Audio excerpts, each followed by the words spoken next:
जदि आप construction contract बहुत बड़ अमाउंट रही तेज आप मस्ट एग्रीमेंट करूँ जो कंट्राक्ट अमाउंट कामर डिटेल्स ड्यूरेशन थाए जदि छोट काम होउची से केस रे भी आपण व्हाइट पेपर डिटेल्स जेपरिक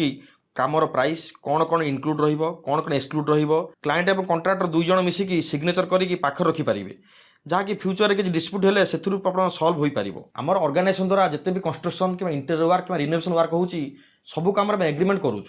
जहाँफल ओनर मैंने कि जो मैंने इन्वेस्टमेंट करूँ फ्यूचर किसी प्रोब्लेम न हो।